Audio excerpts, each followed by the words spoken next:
یادداشت کیا ہے اور کیسے کام کرتی ہے؟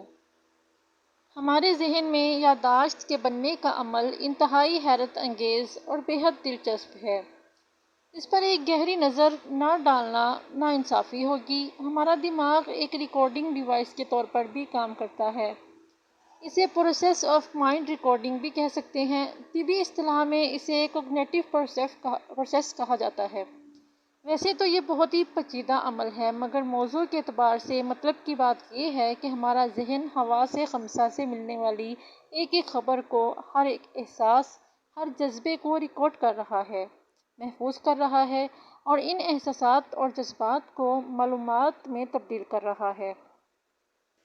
یہ بے حد تیز رفتار عمل ہے کہ ہمیں اس کا احساس تک نہیں ہوتا کہ سب محفوظ کیا جا رہا ہے۔ سارا دن جو مشاہدات حاصل ہوتے ہیں، خواہ وہ دیکھنے سے ہوں، چکھنے سے تعلق رکھتے ہوں، سونگھنے سے عمل میں آئیں، جو کچھ دیکھا سنا ہو اور جو بھی محسوس کیا ہو وہ عارضی یادداشت کی شکل میں محفوظ کیا جاتا ہے اور رات کو نیند کے دوران غیر ضروری یادیں ختم کر دی جاتی ہیں تاکہ دماغ پر بوجھ نہ بڑھے۔ اس کے علاوہ جاگنے کے دوران بھی محفوظ کرنے اور بھولنے کا عمل تیزی سے جاری رہتا ہے۔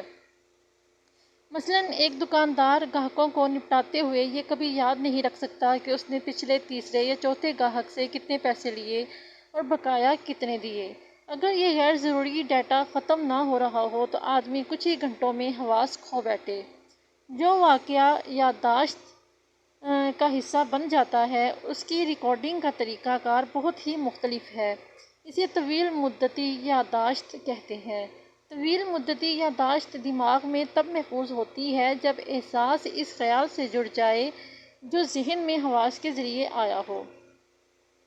جیسے ہی خیال جذبے سے احساس سے ملتا ہے، یاد کے طور پر یادداشت کے خانے میں برسٹ ہو جاتا ہے اور ہمیشہ کے لیے محفوظ ہو جاتا ہے۔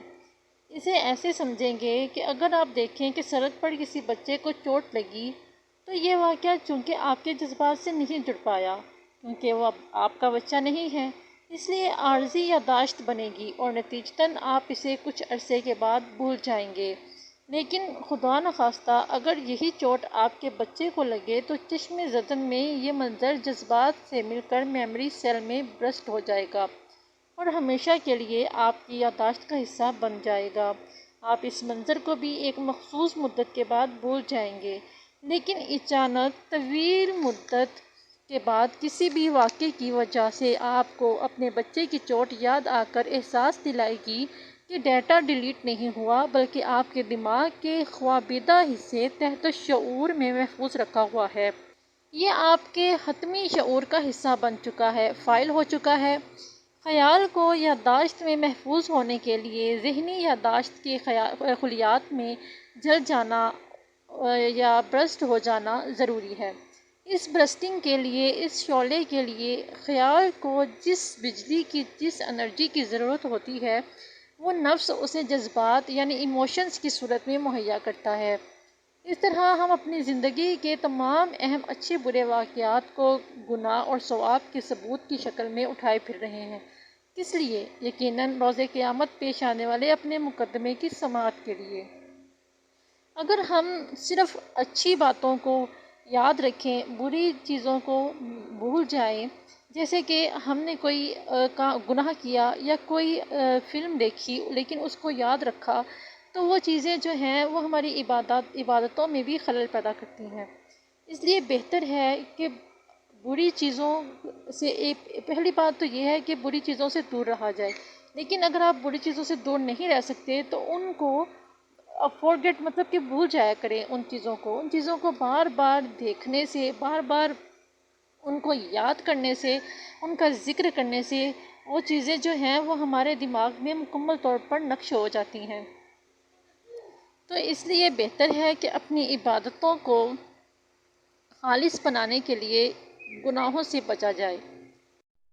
نفس کی اصلاح کے لیے یہ بہت ضروری عمل ہے کہ ہم سب سے پہلے چھوٹے چھوٹے گناہوں سے بچیں۔ جس طرح ہم گانے سنتے ہیں، فلمیں دیکھتے ہیں، ان چیزوں سے بچیں تاکہ ہماری جو میموری ہے، یادداشت ہے، وہ ان چیزوں سے خالی ہو، ان چیزوں ان سے اگر خالی ہوگی تو ہماری عبادتیں جو ہیں وہ خالص ہوں گی، اس طرح کے غلط خیالات جو ہیں وہ ہمارے دماغ میں دہرائے نہیں جائیں گے، ریپیٹ نہیں ہوں گے۔ تو اس لیے یہ بہتر ہے کہ ہم ان چیزوں کا ذکر کرنا کم کر دیں اور کوشش کریں کہ ان کا ذکر بالکل ہی نہ کیا جائے۔ اچھی باتیں کریں، اچھی باتوں کا ذکر کریں، درود شریف پڑھیں تاکہ ہمارے ذہنوں میں وہی چیزیں نقش رہیں۔ اللہ پاک سب کو عمل کرنے کی توفیق عطا فرمائے، آمین بجاہ النبی الامین وصلی اللہ تعالیٰ علیہ وآلہ وسلم۔